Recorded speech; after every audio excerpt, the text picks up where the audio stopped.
and enforcement. Back to you, Steve Hahn. We've talked a bit now about the achievements of the Second Republic and the height of Reconstruction, but of course you explore currents of illiberalism in post-Civil War America in your book. One of them being, if one of the great achievements of Reconstruction is the 13th Amendment and emancipation, you offer some thoughts on the exceptions clause to the 13th Amendment and its importance. So can you talk a little bit about that? Yeah, I can. Thank you for the question. There's been a lot of interest in what we call the exception clause in the 13th Amendment, which did not get very much notice until fairly recently, owing, to the issue of mass incarceration, which is neither slavery nor involuntary servitude, except as a punishment for crime, whereof the party shall be duly convicted, shall exist, and so on. And there's been a lot of focus on, this as part of the rollout for what becomes the convict lease system in the post-Civil War period. But I think it's important to recognize that convict labor was widespread in penitentiaries in the Northeast and Middle Atlantic and Midwest well before the Civil War. And among the architects of the penitentiary and its use of convict labor and acceptance of corporal punishment were people who were abolitionists and in the anti-slavery movement. And that their concerns about disorder were such that even in the post-emancipation period, they were advocates of vagrancy laws, not in the South, but in cities of the North as the wage labor population grew. One of the things that really interested me and that I teach is Benjamin Rush. Benjamin Rush was an important politician, scientist, physician in the revolutionary and constitutional period. And, he wrote very powerful essays against slavery, or he called slave keeping, and against the death penalty, against more traditional forms of punishment. But he also was one of the architects of the penitentiary system. And one of the things you can see is that when he wrote his critique of slave keeping, he talked about the need for gradual emancipation, which became the way forward before the Civil War and could well have been the way in which slavery was abolished had the Civil War ended up any differently. But he was clearly concerned, although he did not regard African Americans as inferior to white people, as Thomas Jefferson did. Nonetheless, he thought that the stains of slavery would create disorder when emancipation took place. And so he wanted enslaved people to remain in the condition of enslavement. He wanted their children to be gradually transitioned to a status of freedom. And it, I think, helps us understand why, on the one hand, this kind of humanitarian orientation that marked the advent of penitentiaries, it was rehabilitation, not simply corporal punishment, nonetheless didn't have a very good way of answering what happens when disorder ensues, what happens when rehabilitation is not accomplished. So I did want to talk about, again, how people we associate with the liberal and humanitarian threads and impulses of the period also were very vulnerable to, the illiberal entanglements that came along with them. Yeah, I would add to that, Steve's absolutely right. There were many anti-slavery reformers who wanted to do away with what they saw as medieval forms of punishment and torture. It's a reason why we have in our Constitution the injunction against cruel and unusual punishment, which was briefly used against the death penalty until it was overturned. And there were a lot of anti-slavery reformers who were into orphans, asylums, prisons, thinking of it as sort of socially rational ways of dealing with societal problems. Interestingly, the Reconstruction governments in the South are the first ones to actually have these institutions in the South in a wide scale. They raise a lot of convict lease. And they have social, orphanages, asylums, schools. The South does not have a public school system before that. But of course, there were radical abolitionists who were rather critical of this too. I mean, Garrison is kind of interesting because he's always seen as so sort of way to the left, but he was not only critical of the death penalty and its differential application against Black people in the North, but he talked about, he said, why are the prisons in Massachusetts overwhelmingly Black when their population is so little in our state? So he's already raising those questions in the antebellum period in the North, which I thought was interesting. And the system that Steve referred to, the convict lease labor system, and I think this is where I would pay more emphasis to our present day problems of mass incarceration, is the massive criminalization of Black freedom by many of these southern states that take these incipient systems, because you did have convict lease labor in Kentucky and some other states before the Civil War, but they expanded greatly. Right, it becomes this awful, people have written about it, worse than slavery, slavery by another name, etc. And it's not as if the criminal exception in the 13th Amendment was somehow conspiratorially put in by the people who wrote it, like Lyman Trumbull, etc. They were just using the common criminal exception in giving out rights that was there in the Northwest Ordinance and in other English common law. But of course, Southerners take this and they weaponize it. And you have this massive explosion of the convict lease labor system.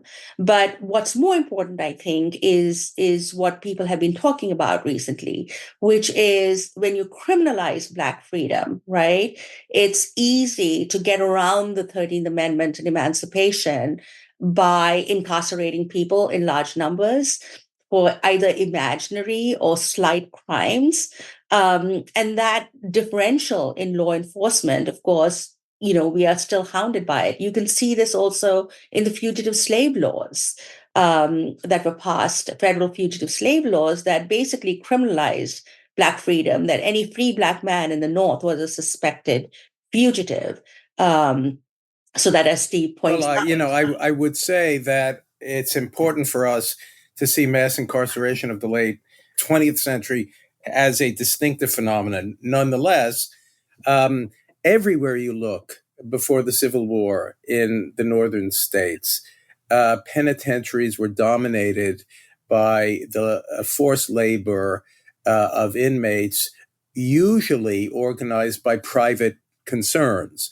They generally brought their equipment inside the penitentiary and was worked there. And as Manisha said, the inmate population was disproportionately Black and disproportionately immigrant and poor, which again helps us understand. But later on, it's not insignificant that as mass incarceration was dramatically expanding, it was liberals like Bill Clinton, who signed, his crime bill, signed his welfare reform bill, and regarded mass incarceration, or I would see it as a form of expulsion, as a way to deal with the disorder that was taking place. So again, Reconstruction's in the middle of this, and it shows both the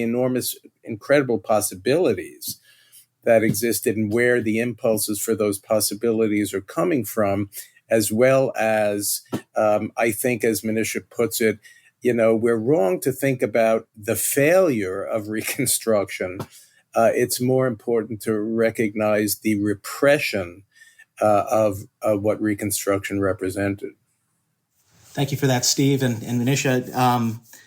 And Manisha, returning to you, I'd like to at least talk a bit about what you describe as the complex and multifaceted collapse of Reconstruction. You describe it. You use the descriptor, the American Thermidor, to describe this, and you date it as early as 1870, its beginning. So that's the year we're ratifying the 15th Amendment, trying to end racial discrimination in voting. You're saying the Thermidor begins there and extends all the way into the 1890s. Can you just talk a little bit about sort of that slow unwinding, some of the either the big themes or sort of the key milestones we see along that path? Yes, one of the reasons why I begin the American Thermidor part in 1870 is because the first Reconstruction government in the South falls in 1870 in Alabama. And then, gradually many fall. And by 1876, you only have Louisiana, Florida, and South Carolina with their Reconstruction governments. So we have to look at the period even before 1877 and to really understand how brief and contested Reconstruction was. I mean, if you think about it, the Reconstruction Acts are only passed in 1867, 1868. And then suddenly by 1870, already there's this massive reaction. And it's a full-fledged political reaction that employs both domestic terror in terms of the KKK, the red shirts, the white league, the white liners that act as the militant wing of the Democratic Party at that time. And you also have political maneuvers, right? Taxpayers' conventions, this charge of corruption, simply because this anti-big government rhetoric, there's a political reaction. So the legitimacy of these Reconstruction governments are being challenged the moment they are being born. Who is a voter? Who gets to be a citizen? Who gets to hold office? Even at the height of Black office holding, you have all these things being contested. And it's not as if African Americans and their white allies are not fighting back. They are. And the 1870s, for me, is kind of an interesting period because this is also the industrial takeoff of the United States. And between 1870 and 1920, this massive immigrant labor, not only from Southern and Eastern Europe, but also from Asia, from Mexico, from Latin America. We normally don't look at those areas, but you have the rise of contract labor, other kinds of unfree labor in the West. So we are really getting a moment where even emancipation is being contested, and Congress has to pass new peonage laws. There are those who are designated as peons or contract labor who are suing for their freedom. So Reconstruction is being felt all over the country. And the panic of 1873 and the second administration, the second term of Grant's administration, is really the moment when all this starts unraveling. And the threat comes not just from white Democrats who are, completely against the project of Reconstruction from the moment go, but also from Republicans. There's a breakaway group called the Liberal Republicans, not liberal as we understand it today, modern liberalism or social democracy. They're liberals in the classical set, laissez-faire liberals. They're against government in any form, against government intervening during Reconstruction. They're against government intervening in the North in terms of regulating the economy, child labor, etc.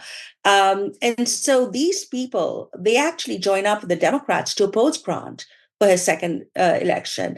And even though they lose and they cease to exist as a party, they come to take over the Republican Party completely. So by the time you get to William McKinley, this project of, we are no longer the party of anti-slavery, we are the party of big business.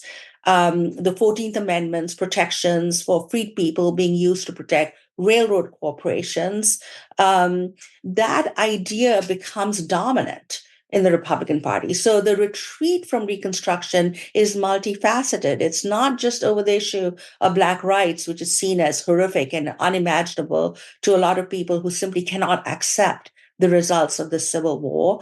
And that is why I find any statues that commemorate Confederate generals highly objectionable, or schools named after them. One of your questions had asked that. And why I see this period starting from, the 1877, but going on especially to the 1890s, the height of lynching, convict lease labor, racial terror, massacres, etc., as the nadir in American democracy.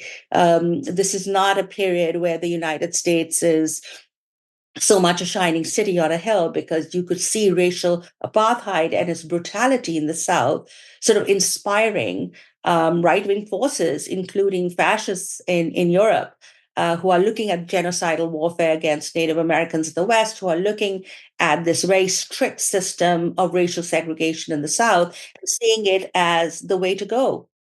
Well, could I just jump in for a minute?